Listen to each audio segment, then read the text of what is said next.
Iba kaming opinion, nananatili pa rin ang aming opinion na ang mastermind ng lahat ng korupsyon na ito walang iba kundi si Marcos. Bongbong Marcos, magnanakaw, mastermind sa lahat ng korupsyon na nangyayari sa ating bansang Pilipinas.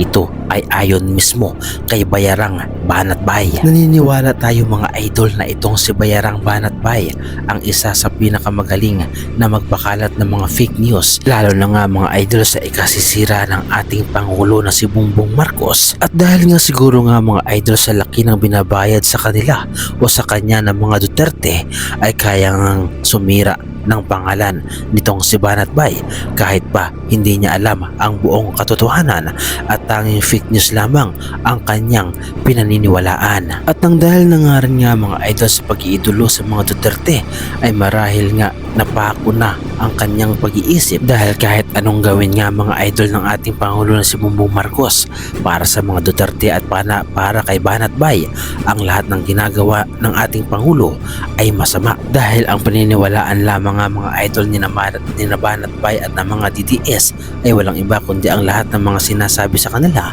na mga Duterte, dahil para sa kanila nga mga idol tanging ang mga Duterte lamang ang nagsasabi ng katotohanan at ang admin Marcos ang puro kasinungalingan. Kaya naman sa video na ito nga mga idol ay ating makikita at ating mapapakinggan kung paano sinagot ni Mayor Isko Moreno ang mga tanong ng mga DDS na ito, at walang iba nga mga idol kundi si Banatbay na tanging ang mga katanungan lamang ay puro paninira sa ating Pangulo na si Bongbong Marcos at para sa ikabubuti at para sa rangal ng mga Duterte. Subalit tila napahiya nga mga idol ang mga ito sa mga sagot ni Mayor Isko Moreno dahil ang tanong ni Banatbay ay tila bumabalimbing na daw di umano nga itong si Mayor Isko Moreno at tila sinusuportahan na ang ating Pangulo na si Bongbong Marcos.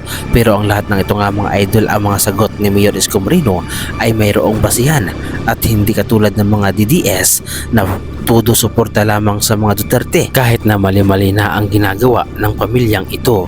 Subalit ang lahat ng ito ay tinawanan lamang ni Mayor Isko. Aming opinion, nananatili pa rin ang aming opinion na ang mastermind ng lahat ng korupsyon na ito walang iba kundi si Marcos. So, yun ang aming opinion. Kung iba man ang opinion ni Yorme, opinion niya yun. So, Yorme, maraming nag-comment ngayon sa social media. Balikan natin ng konti yung politika.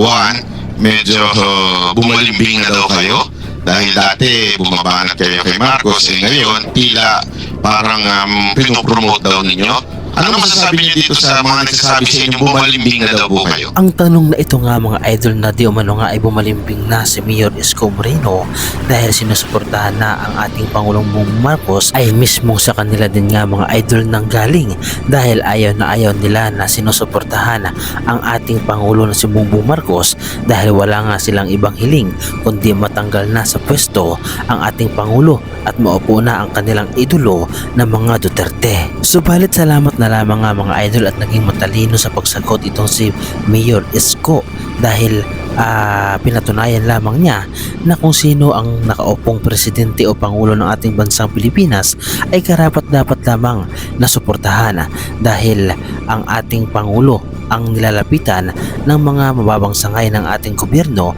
at kabilang dito nga mga idol ang mga mayor, dahil kung makikipag-away ang mga mayor sa ating pangulo ay paano na lamang ang kanilang distrito o ang kanilang lugar na nasasakupan nila kung pati sila ay makikiayon o away din sa ating Pangulo. Paano sila bibigyan ng suporta ng ating Pangulo kung sila mismo ay hindi sumusuporta sa gobyerno? Kaya naman pakinggan natin mabuti nga mga idol ang napakatalinong sagot ni Mayor Isko sa mga tanong ni Banatbay, at sa puntong ito nga mga idol ay tila napapahiya na itong mga banatiros na ito at kabilang nga si Banatbay sa mga nagtanong na ito na kung saan ay talagang supalpal para sa kanila ang mga sagot ni Mayor Isko. At ito nga mga idol ang ayaw na ayaw marinig ng mga DDS at ayaw na mangyari na suportahan ang ating Pangulo dahil para sa kanila nga mga idol ay karapat dapat lamang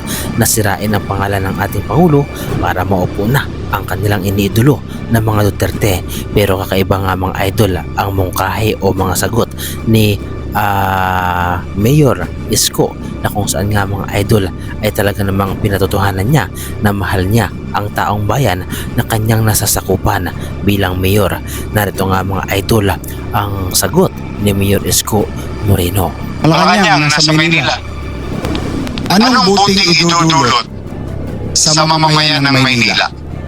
2 milyon sa gabi, 3 milyon sa araw. Kung ako'y makikipagkabardagulan sa presidenteng hindi ko kapartido. Or, may buti bang mapapakinabangan ang mga taga-Maynila kung ang mayor ng Maynila, mapakapartido man o hindi, ay nakikipagtulungan sa Office of the President? Napakatalinong sagot nga mga idol at pag-unawa ang mayroon itong si Mayor Isko Moreno, dahil ang paglingkod niya nga mga idol sa bayan ay tapat at makatotohanan, dahil ang kanyang pinaglingkuran ay ang taong bayan at hindi ang mga iniudulo na kagaya ng ginagawa ng mga DDS. Tama nga naman nga mga idol ang sinabi ni Mayor Isko na ano ba ang maidudulot na maganda kung makikipag-away sa Pangulo. Dahil ayon nga mga idol kay Mayor Isko ay tumakbo siya para maglingkod sa bayan at hindi para makipag-away sa Pangulo. Pero, kung taong bayan ang pag-uusapan, ay bakit hindi? Why? Tumakbo ako, salamat sa Diyos sa tao, nanalo, para maglingkod, hindi para makipag-away. Yun ang aking obligasyon. Now, I may be wrong about it, then if that is wrong, I'd rather be wrong.